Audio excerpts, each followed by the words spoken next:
عزیزان ملت اسلامیہ،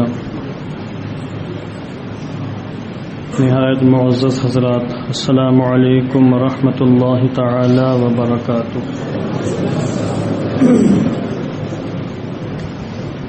الحمد للہ رب العالمین والعاقبۃ للمتقین، والصلاة والسلام على سيد الأنبياء والمرسلين وعلى آله الطيبين الطاهرين وأصحابه المطهرين ومن اتبعهم بإحسان إلى يوم الدين. أما بعد،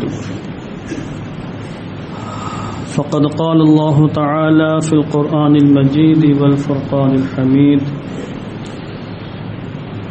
يريدون ليطفئوا نور الله بأفواههم والله متم نوره ولو كره الكافرون. صدق الله العظيم وصدق رسوله النبي الأمين المكين الكريم، ونحن على ذلك لمن الشاهدين والشاكرين والحمد لله رب العالمين.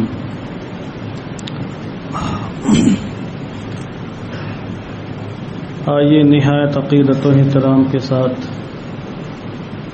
اپنی اور ساری کائنات کے مرکز عقیدت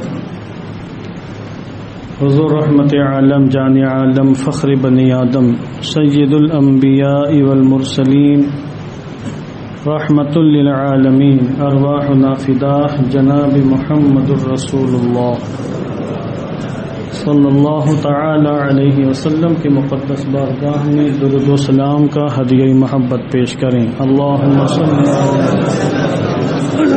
سیدنا شفیعنا حبیبنا مولانا محمد وبارک وسلم، صلاۃ و سلاما علیک یا رسول اللہ صلی اللہ تعالی علیہ وسلم۔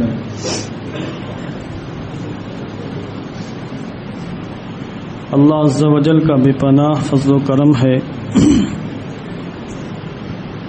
کہ اس کے توفیق و عطا سے ہم آج اس کی بارگاہ میں حاضر ہو کر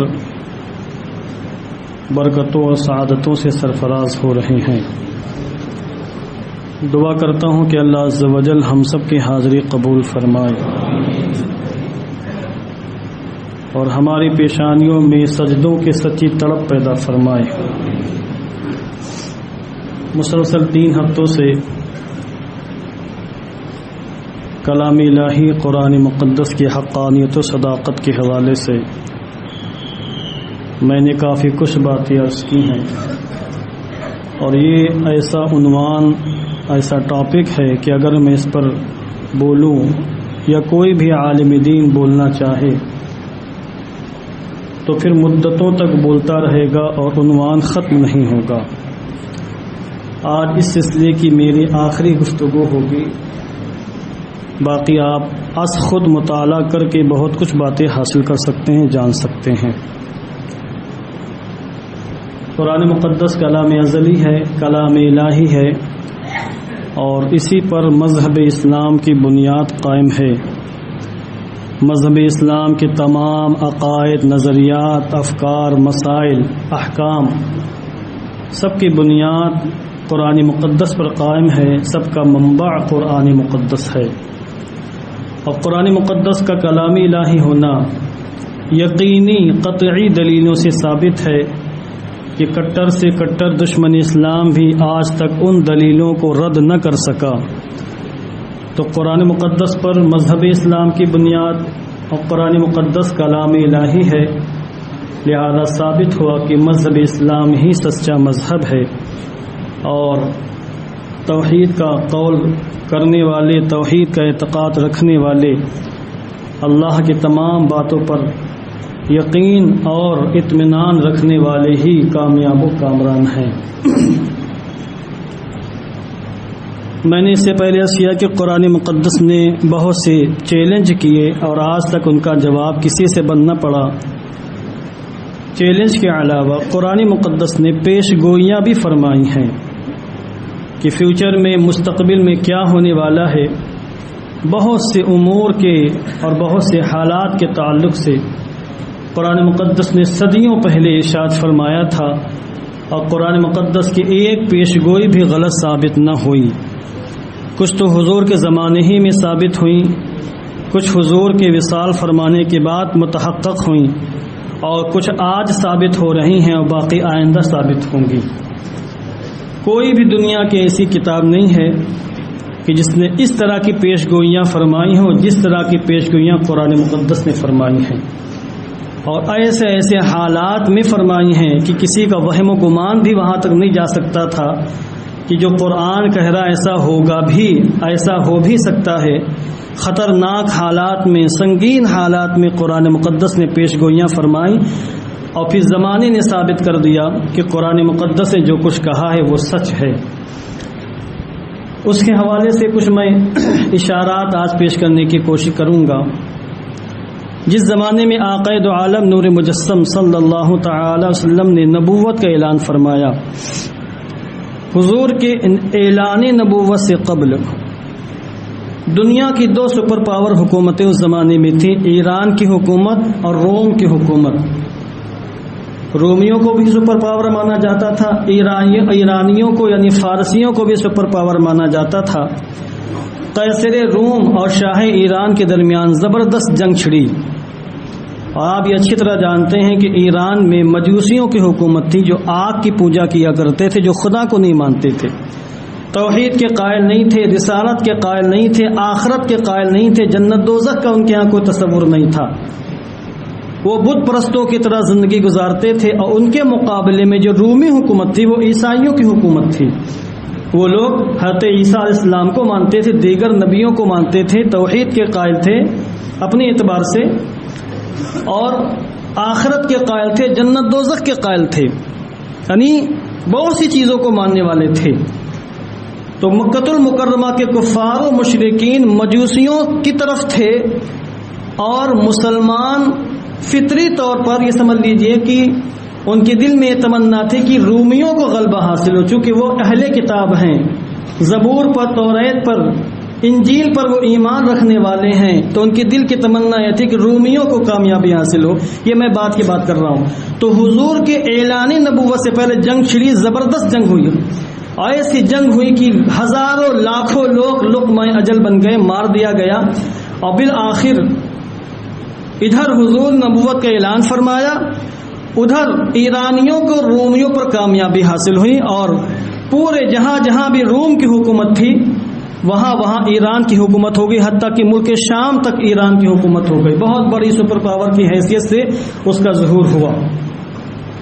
ادھر چند لوگ مسلمان ہوئے مکۃ المکرمہ میں حضور کے اعلان فرمانے کے بعد، پھر مسلسل جنگیں ہوتی رہیں ایرانیوں میں اور رومیوں میں، اور ایرانیوں کو رومیوں پر مسلسل غلبہ حاصل ہوتا رہا۔ یہ ایک اتہاس تاریخی بات ہے، اگر اس کا میں پورا پس منظر بیان کروں، بیک گراؤنڈ، تو اس میں ہی گھنٹوں درکار ہوں گے، اس کا بہت لمبا بیک گراؤنڈ ہے، میں ہلکا سا اشارہ دے رہا ہوں۔ جب کفار مکہ نے دیکھا کہ ایرانیوں کو غلبہ حاصل ہوا تو وہ بڑے جشن منائے، بڑی خوشیاں انہوں نے حاصل کی، اور مسلمان جو چند مٹھی بھر مسلمان تھے ان کو چڑھانا شروع کیا کہ دیکھو تم بھی اللہ کو مانتے ہو، وہ لوگ بھی اللہ کو مانتے ہیں، رومی لوگ بھی اللہ کو مانتے ہیں، تم بھی مرنے کے بعد کی دوسری زندگی کا اقرار کرتے، وہ لوگ بھی مرنے کے بعد کی دوسری زندگی کا اقرار کرتے ہیں، تم لوگ بھی رسولوں کو مانتے ہیں، وہ لوگ بھی رسولوں کو مانتے ہیں، تم لوگ جنت دوزخ کی باتیں کرتے ہو، وہ لوگ بھی جنت دوزخ کی باتیں کرتے ہیں، مگر دیکھو ان کی درگت بن گئی۔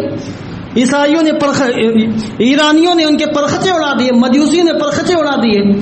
جس طریقے سے مجوسیوں نے رومیوں کے پرخچے اڑا دیے، ان کے چتھڑے اڑا دیے، ان کی حکومت کا خاتمہ کر دیا، اور جس انداز سے ایرانیوں کو رومیوں پر غلبہ حاصل ہوا ہے اسی انداز سے ہم بھی تمہارے پرخچے اڑا دیں گے۔ مسلمانوں سے کہا، کافروں نے، مسلمان مٹھی بھرتے، بہت قلیل تعداد تھی، کھل کر وہ اللہ کی عبادت بھی نہیں کر سکتے تھے خانہ کعبہ میں آ کر، یہ حالات تھے۔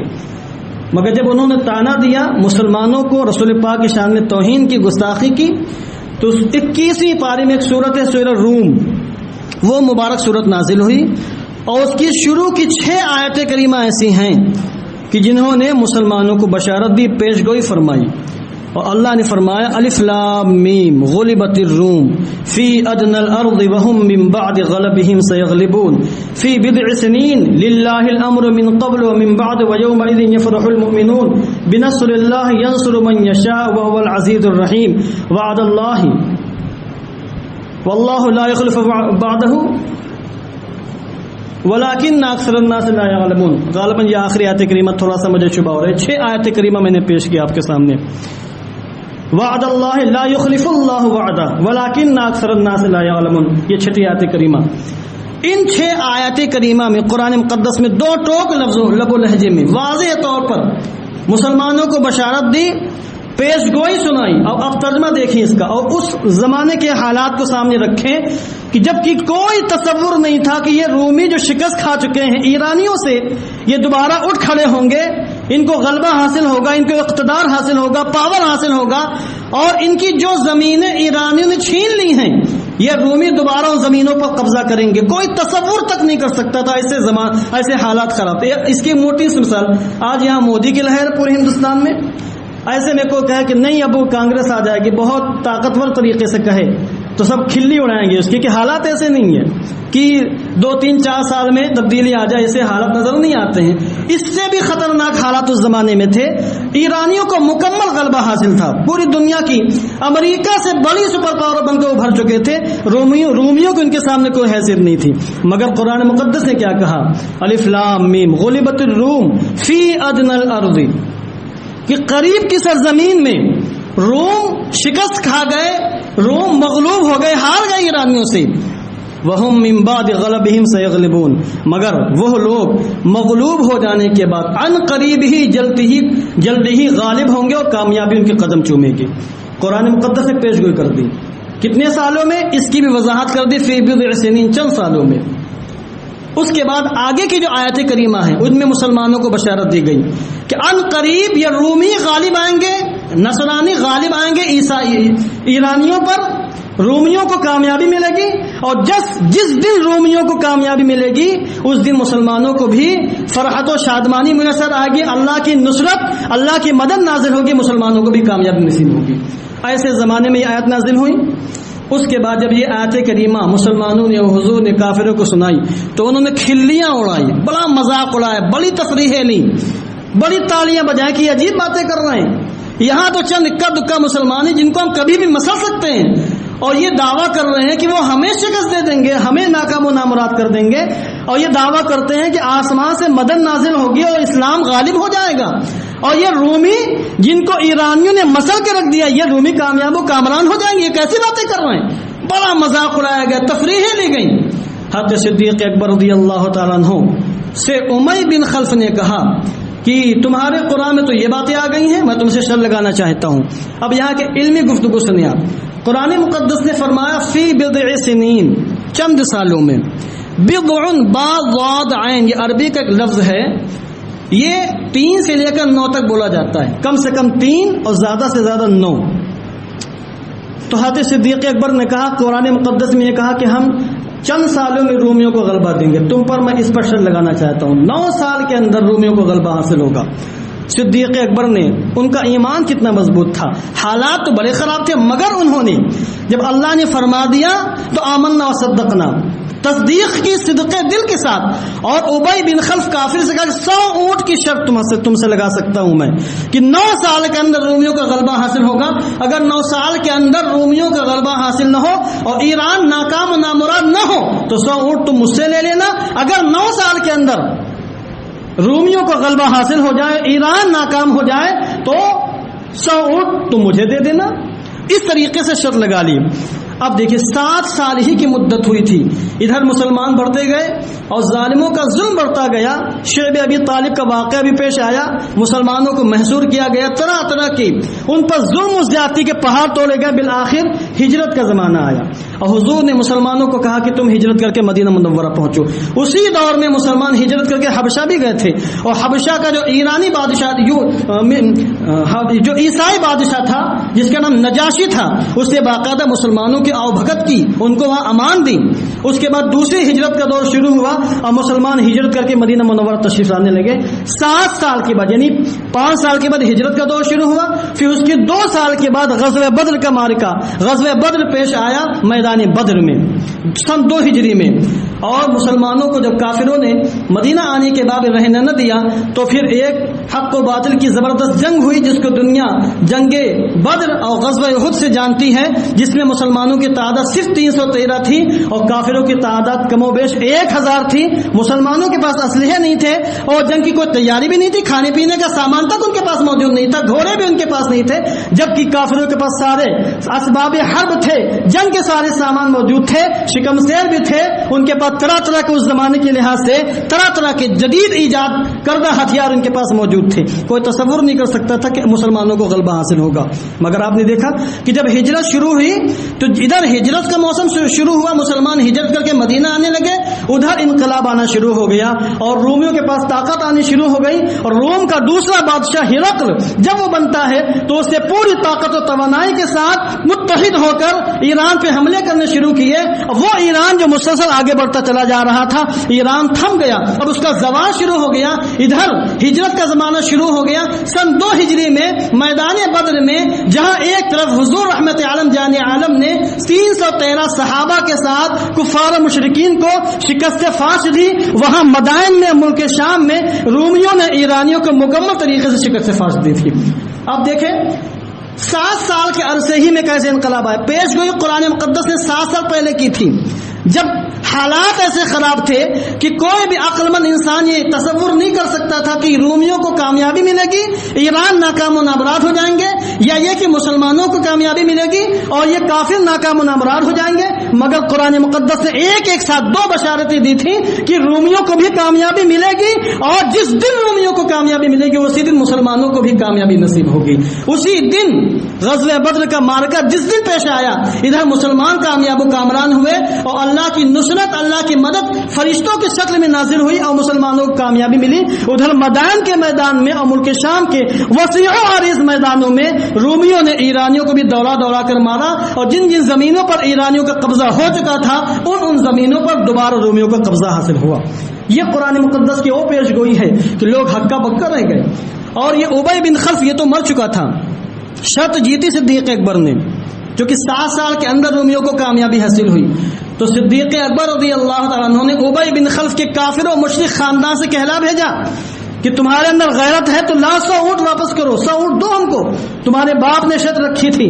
پھر ان لوگوں نے 100 اونٹ دیے حضرت صدیق اکبر کو. یہ 100 اونٹ کا تحفہ جو شرط میں جیتا تھا انہوں نے حضور کے بارگاہ میں لا کے پیش کیا کہ حضور میں نے ان سے شرط لگائی تھی مکۃ المکرمہ میں، اور آج ہم شخص جیتے ہیں اور اسلام کو غلبہ حاصل ہوا اور رومیوں کو غلبہ حاصل ہوا، یہ حضور قبول فرما لے. حضور نے کہا اے ابو بکر، اس وقت جوا کی حرمت نازل نہیں ہوئی تھی، جوا اس ٹائم حرام نہیں کیا گیا تھا. یہ جو تم نے شرط رکھی تھی جوا ہے، لہذا تم یہ اونٹ استعمال نہیں کر سکتے ہو، تم یہ اونٹ راہ خدا میں صدقہ کرو.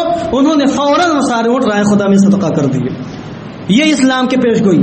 اور یہ چیز عرب کے قبیلے دیکھ رہے تھے کہ قرآن مقدس نے کہا کہ 9 سالوں کے اندر رومیوں کو غلبہ حاصل ہوگا، ایرانیوں کو ناکامی ہوگی.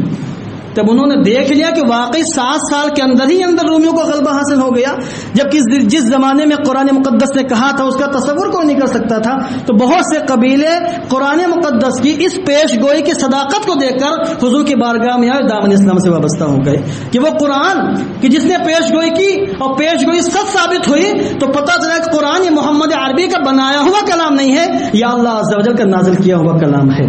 تو ان پر اسلام کی حقانیت واضح ہوئی اور وہ دامن اسلام سے وابستہ ہوئے اور اسلام کی برکتوں سے مالا مال ہوئے. قرآن مقدس نے اس طرح کی نہ جانے کتنی پیش گوئی کی ہیں، اگر ان کو بیان کرتا چلوں تو سینکڑوں آیات کریمہ قرآن مقدس میں ایسی ہیں جن میں صرف اور صرف پیش گوئی کی گئی ہے کہ آئندہ کیا ہونے والا ہے. حضور رحمت عالم جانے مکۃ المکرمہ تشریف لائے تو ایک طرف تو کفار مکہ تھے جو مسلمانوں کا جینا دہر کیے ہوئے تھے، مکۃ المکرمہ میں رہ کر طرح طرح کی وہ سازشیں کیا کرتے تھے. ان کا آتنک اتنا پھیلا ہوا تھا کہ آپ حیرت میں ہوں گے کہ مکۃ المکرمہ مدینہ منورہ آنے کے بعد جب چند کافر مسلمان ہوئے، کچھ قبیلوں کے چند کافر مسلمان ہوئے، تو ان کو کفار مکہ نے باقاعدہ دھمکی دی کہ اگر تم نے اسلام کو نہیں چھوڑا تو تمہارے ہم پرخچے اڑا دیں گے، تمہارا خاندان تباہ و برباد کر دیں گے. ان کے ڈر اور خوف کی بنیاد پر دوبارہ مرتد ہو گئے، اسلام کو چھوڑ دیا انہوں نے، اس سے حضور کو تکلیف پہنچی۔ اس کے بعد مدینہ منورہ میں منافقین کی جماعت تھی جو مسلمانوں کے خلاف سازش کیا کرتے تھے اور غزوہ احد کے بعد باقاعدہ مسلمانوں کو چڑھایا کرتے تھے۔ تو کافروں کی جماعت، منافقین کی جماعت، اور تیسری جماعت یہودیوں اور نصرانیوں کی تھی جو اسلام کو ختم کرنے کی مکمل کوشش کر رہے تھے، اور مسلمانوں کا کل سرمایہ 2000 سے 2500 3000 تک تھا۔ صرف 3000 پر مشتمل مسلمان جن کے دشمن لاکھوں کی تعداد میں ہیں، پورا عرب دشمن ہے، پورا مکہ دشمن، پورے یہودی دشمن، منافقین کی سینکڑوں کی تعداد ہے جو اندر اندر دیمک کی طرح اسلام کو کھانا چاہتے ہیں اور چوہے کی طرح کترنا چاہتے ہیں۔ یہ سب کے سب لوگ موجود تھے۔ حضور کے قلب نازک کو ٹھیس پہنچتی تھی، تکلیف پہنچتی تھی، کیونکہ آپ یہ چاہتے تھے لوگ مسلمان ہوں اور جہنم کا ایندھن بننے سے بچ جائیں، اللہ کی رحمت کے حقدار ہو جائے۔ آیت کریمہ نازل ہوئی، وَلَا يَحْزُنكَ الَّذِينَ يُسَارِعُونَ فِي الْكُفْرِ إِنَّهُمْ لَن يَضُرَّ اللَّهَ شَيْئًا۔ اب دیکھیں آپ، اللہ نے فرمایا اے محبوب، یہ لوگ جو کفر کی جانب تیزی سے دوڑ رہے ہیں اور آپ کے دشمن ہیں، دین اسلام کے دشمن ہیں، آپ ان کی باتوں سے رنجیدہ نہ ہو، ان کی سازشوں سے رنجیدہ نہ ہو۔ یہ لوگ اسلام کا ایک بال بھی اکھاڑ نہیں سکتے ہیں، اللہ کے دین کا یہ کچھ بھی نقصان نہیں پہنچا سکتے ہیں۔ اور دوسرے مقام پہ اللہ نے فرمایا کہ یہ چاہتے ہیں کہ اسلام کے چراغ کو اپنے منہ سے پھونک کر بجھا دیں، اور اللہ کی مرضی اور مشیت یہ ہے کہ اسلام مکمل پھیلے، اسلام کو غلبہ حاصل ہو، اگرچہ کافر لوگ برا جانے، کافروں کو برا محسوس ہو۔ اس قسم کی کئی آیتیں کریمہ ہیں کہ ان حالات میں قرآن مقدس نے پیش گوئی کی کہ پورے کافر مل کر بھی اسلام کو مٹا نہیں سکتے ہیں، پیغمبر اعظم کو شہید نہیں کر سکتے ہیں، اسلام کو غلبہ حاصل ہو کر رہے گا، اور ایک وقت وہ آئے گا کہ پورے عرب میں بلکہ پوری دنیا میں اسلام کا پرچم لہرائے گا، اسلام کو غلبہ حاصل ہوگا، اسلام کا اقتدار پھیلے گا، اسلام کی روشنی پھیلے گی، اسلام کی ہدایت پھیلے گی، دنیا والے فیضیاب ہوں گے اور دنیا والے نور حاصل کریں گے۔ اس زمانے میں قرآن مقدس نے بشارت دی تھی، پیش گوئی کی تھی، کوئی تصور نہیں کر سکتا تھا کہ ایسا ہو سکتا ہے، مگر مسلمانوں کو تو یقین تھا کہ قرآن مقدس نے کہہ دیا تو ایسا ہوگا۔ اور پھر حضور کے زمانے ہی میں 1 لاکھ سے زیادہ لوگ حضور کے دامن کرم سے وابستہ ہوئے، مسلمان ہوئے، اور حضور کے انتقال کے بعد چند دنوں کے اندر پورے عرب میں اسلامی حکومت قائم ہو جاتی ہے۔ اسلام کے علاوہ پورے عرب میں کوئی بھی مذہب باقی نہیں بچتا ہے، غیر اللہ کی پوجا کرنا تو درکنار، اسلام کے علاوہ پورے عرب میں کہیں بھی کسی مذہب کا کوئی نام و نشان باقی نہیں تھا۔ پھر حضرت خلفائے راشدین کے زمانے میں اسلام کو مزید غلبہ حاصل ہوا، ایران بھی آیا، عراق بھی آیا، شام بھی آیا، مصر بھی آیا، اور دیکھتے ہی دیکھتے دنیا کے بڑے بڑے بر اعظموں پر اسلامی حکومت لہرانے لگی، اور 1000 سال تک نہایت شان و شوکت کے ساتھ اسلام مسلمان سپر پاور ہو کر پوری دنیا پر حکمرانی کرنے لگے۔ اور آج بھی دنیا کا کوئی ایسا خطہ، کوئی ایسا ملک نہیں ہے جہاں قرآن مقدس کی تلاوت کرنے والے موجود نہ ہو، جہاں اذانیں نہ ہو رہی ہوں، جہاں تلاوت قرآن نہ کی جا رہی ہو، جہاں اللہ کا نام لینے والے، رسول پاک کی محبت میں اپنی جان قربان کرنے والے موجود نہ ہو۔ دنیا کا چپے چپے میں اسلام موجود ہے، دنیا کے کونے کونے میں اسلام موجود ہے۔ یہ بشارت، یہ پیش گوئی قرآن مقدس نے ایسے زمانے میں کی تھی جس زمانے میں مسلمان مٹھی بھرتے اور مسلمانوں کی دشمنوں کی تعداد لاکھوں میں تھی۔ یہ بشارت ہے، یہ پیش گوئی ہے جو حضور کے وصال کے بعد سچ ثابت ہوئی، جس سے معلوم ہوا کہ کلام الہی ہے، کسی انسان کو بنایا ہوا کلام نہیں ہے۔ قرآن مقدس نے جو جو پیش گوئی فرمائی ہے وہ حق بحق صادق ہوئی ہے، اور کوئی بھی مائی کلال آج تک کسی پیش گوئی کے بارے میں یہ ثابت نہیں کر سکا کہ قرآن مقدس نے پیش گوئی کی تھی اور وہ غلط ثابت ہو گئی۔ قرآن مقدس نے تو دشمنوں کے دل کے تعلق سے پیش گوئی کی ہے، زبان کے تعلق سے پیش گوئی کی ہے۔ جن کی زبان کے تعلق سے پیش گوئی کی وہ اپنی زبان کو قابو میں نہ رکھ سکے، جن کے دلوں کے تعلق سے پیش گوئی کی وہ اپنی دلوں کو قابو میں نہ رکھ سکے، اور جو قرآن مقدس نے کہا تو وہی ہو کر رہا۔ مدینہ منورہ کے یہودی مسلمانوں کے سامنے چیلنج کیا کرتے تھے کہ تم سب جہنمی ہو، ہم لوگ جنتی ہیں، آخرت کا گھر، مرنے کے بعد کی کامیابی ہمارے لیے ہے، اور ہمارے علاوہ کسی کو بھی آخرت میں کامیابی نہیں ملے گی، یہ یہودی کہا کرتے تھے۔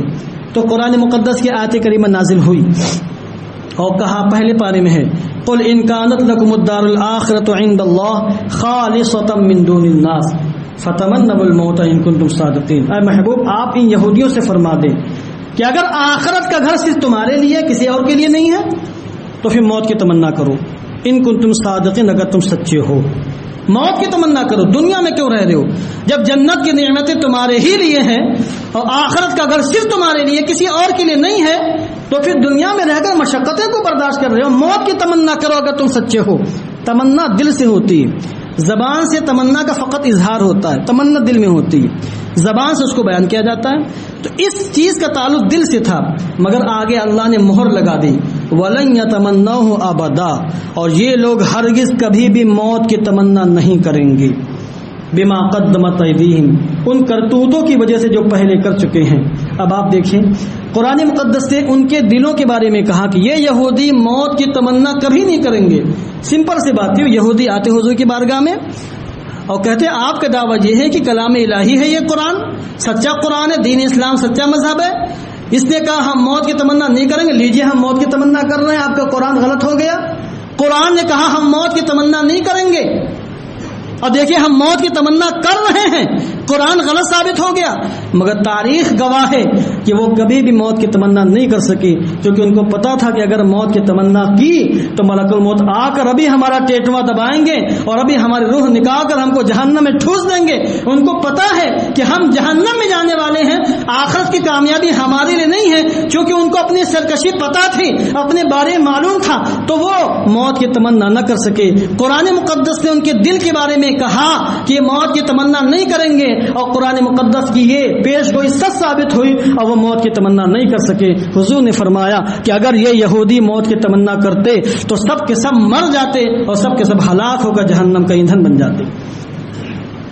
قرآن مقدس نے دوسرے پارے کے اندر فرمایا سيقول السفهاء من الناس ما ولاهم عن قبلتهم التي كانوا عليها۔